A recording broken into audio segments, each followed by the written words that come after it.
मराठी कथासंग्रह wise and otherwise. लेखिका सुधा मूर्ती. कथा खरंच स्टोव्ह भडकला का. संस्कृतमध्ये एक सुभाषित आहे, यत्र नार्यस्तु पूज्यन्ते रमन्ते तत्र देवताः.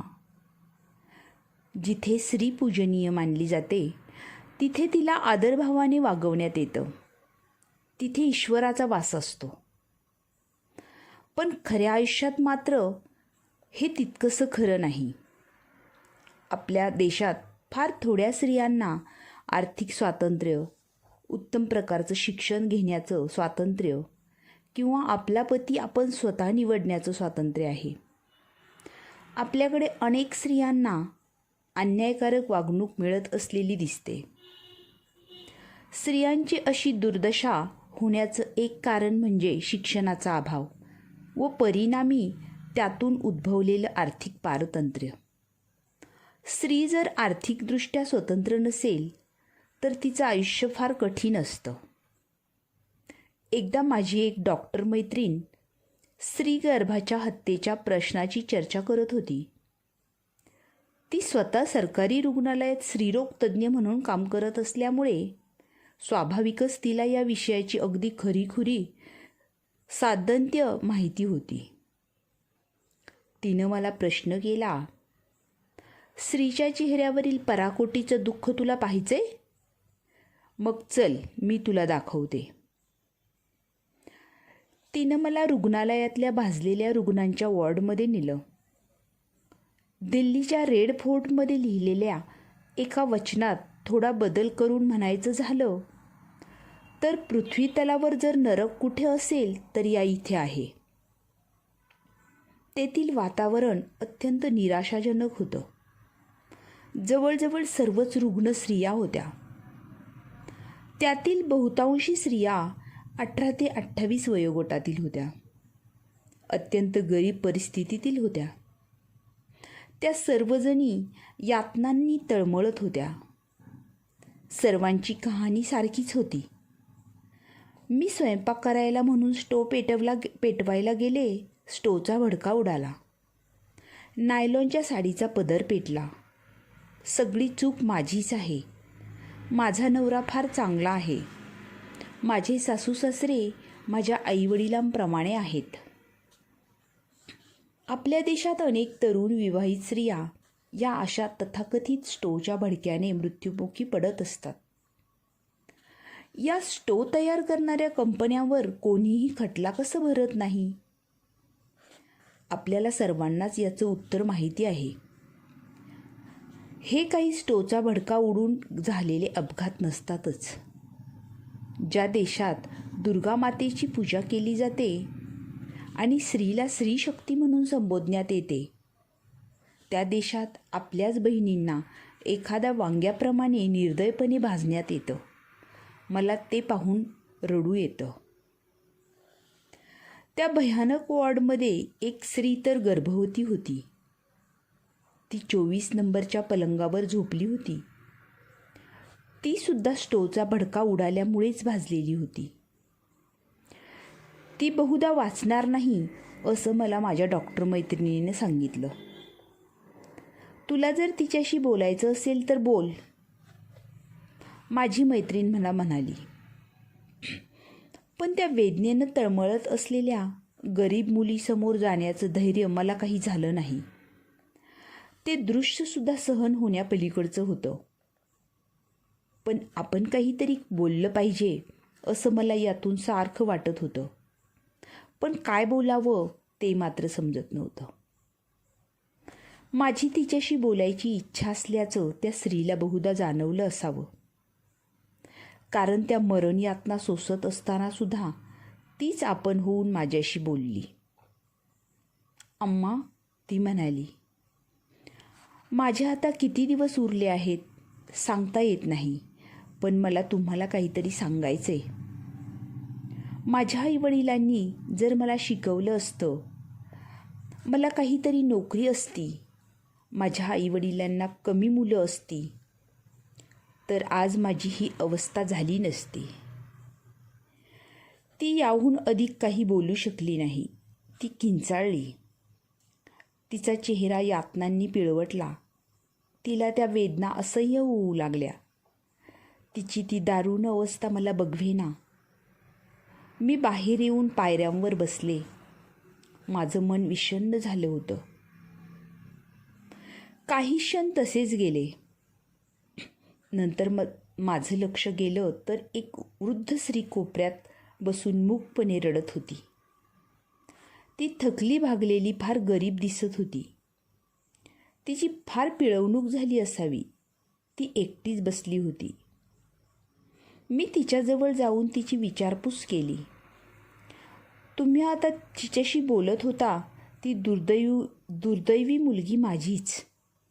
तिला लवकर मरण येऊ दे अशीच मी देवाची प्रार्थना करत आहे. आपल्या मुलीच्या मरणाची प्रार्थना करण्याची वेळ एखाद्या मातेवर यावी या इतकी दुर्दैवी गोष्ट आणखी कोणती असू शकते. तिचं मूक रुदन थांबून आता ती हमसाहमशी रडू लागली. तिला शांत करण्यासाठी काहीतरी बोलायचं म्हणून मी विचारलं, स्टोचा भडका कसा काय उडाला? त्यांच्या घरात स्टो नाहीच आहे, ती वृद्धा म्हणाली. ते सगळं खोटं आहे. आम्हाला 5 मुली, ही सर्वात मोठी. ती 9व्या इयत्तेत असतानाच आम्ही तिला शाळेतून काढलं. ती अभ्यासात चांगली हुशार होती, पण आम्ही तरी काय करणार? मला घरकामात मदतीला कुणीतरी हवं होतं. धाकट्या मुलांना सांभाळायला कुणीतरी हवं होतं. त्यामुळे तिला शाळा सोडावी लागली. मी स्वतः लहान असतानाच आपल्या पाठच्या बहिणींना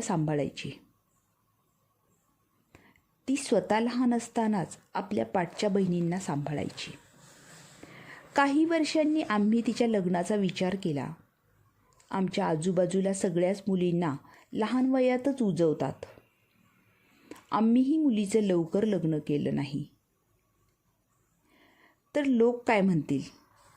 आम्ही चांगला हुंडा वगैरे देऊन आमच्या परीनं तिचं थाटामाटात लग्न करून दिलं.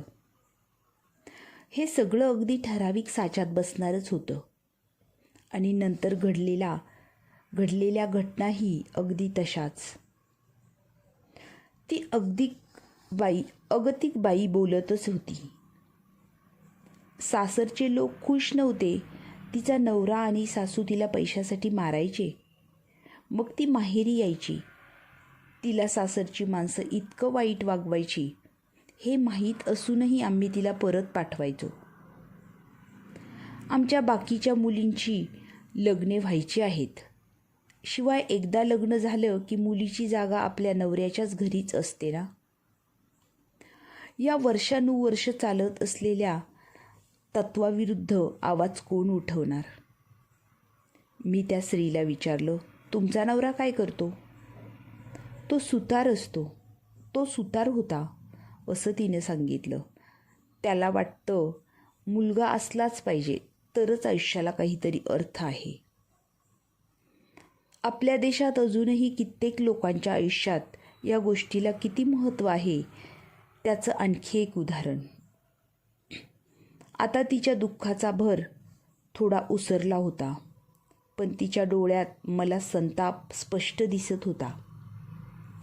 तिची कहाणी अगदी साचेबंद होती. आम्हाला वाटलं पोरंबाळं झालं की सगळं ठीक होईल, पण तसं झालं नाही. तिला दिवस राहिले. तिला मुलगी होणार आहे असं तिच्या सासूला कळलं. मग त्यांनी माझ्या मुलीलाच मारून टाकायचं ठरवलं. माझ्या मुलीनं मृत्यूपूर्व जबानीत लिहून दिलं. एकदा मध्यरात्री तिच्या नंदेने तिचे हात बांधले. तिच्या नवऱ्यानं तिच्यावर केरोसिन ओतलं आणि सासूनं काडी लावली. माझी बाहुलीसारखी पोरगी कापरासारखी जळाली. एवढं बोलून ती अनावर होऊन रडू लागली. डोळ्यातून घळाघळा पाणी वाहू लागलं. तिचं सांत्वन कसं करावं तेच मला कळेना.